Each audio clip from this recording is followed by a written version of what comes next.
સમાબિલાસા કેનાલથી ખોડિયાર તથા બ્રિજની કામગીરી બંધ કરાતા શહેર કોંગ્રેસના મહામંત્રી તથા સ્થાનિક દ્વારા વિરોધ પ્રદર્શન કરી બ્રિજની કામગીરી વહેલી તકે શરૂ કરવા માંગ કરવામાં આવી। વડોદરા શહેરના અભિલાષા કેનાલથી ખોડિયાર નગર જતા કેનાલ પર નવા ઓવરબ્રિજની કામગીરી શરૂ કરવામાં આવી હતી। તે કામગીરી પોકળ ગતિએ ચાલે તો બ્રિજની કામગીરીને લઈને શહેર કોંગ્રેસના મહામંત્રી જીતેન્દ્ર ઉર્ફે પપ્પુ સોલંકી, સામાજિક કાર્યકર નાઝીમ શેખ તથા સ્થાનિક રહીશોને કાર્યકર્તાઓ સાથે કોર્પોરેશન વિરુદ્ધ સૂત્રોચ્ચાર કરી વિરોધ નોંધાવ્યો હતો। કેનાલ પર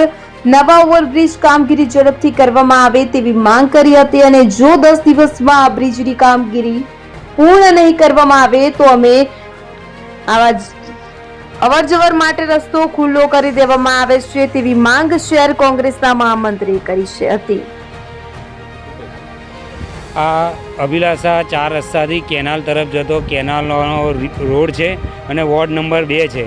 અને આ બ્રિજનું કાર્ય છેલ્લા 2 વર્ષથી ચાલે છે અને છેલ્લા 3 મહિનાથી આ બ્રિજનું કામ સદંતર બંધ કરી દેવામાં આવ્યું છે। કયા કારણસર બંધ કર્યું છે એ જ નથી ખબર અને અહીંયા ગાડી રોજ સવારથી સાંજ સુધીમાં પાછળ જે 2-3 હજાર મકાનો બન્યા છે, 7-8 હજારની વસ્તી છે, અવર જવરનો ખૂબ છે। સવારે પીક અવર્સ ટાઈમ હોય કે સાંજે પીક અવર્સ ટાઈમ હોય એ ટાઈમમાં પબ્લિકની અવર જવર થાય, એક્સિડન્ટ ખૂબ થાય છે, ટ્રાફિક જામ થઈ જાય છે। તો મહેરબાની કંઈ કોર્પોરેશનને રજૂઆત અમે કરવા માંગીએ છીએ આપના થકી કે વહેલામાં વહેલી તકે આનું જે થોડું ઘણું કામ બાકી છે 5%નું એ પૂર્ણ કરી અને વહેલામાં વહેલી પ્રજા માટે આ બ્રિજ ખુલ્લો મૂકવામાં આવે। જો એ કામગીરી નહીં કરે તો અમે અમારા રૂપિયા રોડા છાડું નાખી અને અમે આ રોડનું પબ્લિક માટે ખુલ્લો મૂકી દઈશું। નાનુભાઈ પટેલ, વોર્ડ નંબર 2, કોંગ્રેસ પ્રમુખ। આ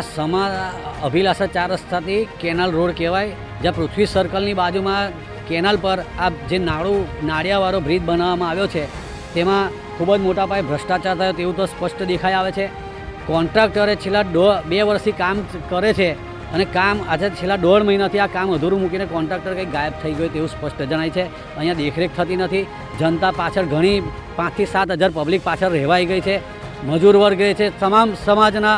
તમામ વર્ગના લોકો પાછળ રહે છે અને સવારે 8 થી 10ની વચ્ચે જે ટ્રાફિકની સમસ્યા સર્જાય છે નોકરિયાતને જવા માટે, સ્કૂલ કોલેજોમાં બાળકોને જવા માટે, એ લોકોને ખૂબ જ તકલીફ પડે છે। જે તકલીફ ના પડે, જે પબ્લિકે અમને આવીને કીધું કે અહીંયા ગાડી તમે આ બ્રિજ ખુલ્લો મુકાવો, અમને ખૂબ જ તકલીફ, એટલે આજે અમે અહીંયા આપની મીડિયાના માધ્યમથી કોર્પોરેશનને અધિકારીઓને અને કોર્પોરેટરને અમે માંગણી કરીએ છીએ કે તમે આ બ્રિજ જલ્દીથી જલ્દી 10 દિવસમાં નહીં ખુલ્લો મૂકો તો અમે આ બ્રિજ ખુલ્લો મૂકી દઈશું અને જનતા માટે અમારે જેલમાં બી જવાનું થશે ને તો અમે જેલમાં બી જવા તૈયાર છે। અને તમારો જો પૈસા બી ના હોય રોડ ઉછાળું નાખવાના તે અમે બી અમારા પૈસાથી રોડ ઉછાળું નાખી અને કાચો પાછો અમે રોડ કરી અને જનતા માટે આ ખુલ્લું મૂકવા માટેની માંગણી કરીએ છીએ। અને કોન્ટ્રાક્ટરને કહીએ છીએ કે ભાઈ એ બી ના થતું હોય તો સવારે 7થી લઈને 9 વાગ્યા લગીને સુધી બ્રિજ ખુલ્લો કરો, જેથી કરીને જે અવર જવર માટેનો જે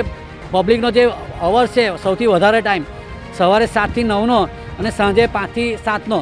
એ માધ્યમમાં આ બ્રિજ ખુલ્લો મૂકવો જોઈએ એવી બી અમારી માંગણી છે। જે અધૂરું કામ છે એ દિન 10માં પૂરું કરી શકાય તેવું જ છે, જેથી કરીને અમારી માંગણી એ જ છે કે બ્રિજ જલ્દી ખુલ્લો મૂકવો જોઈએ।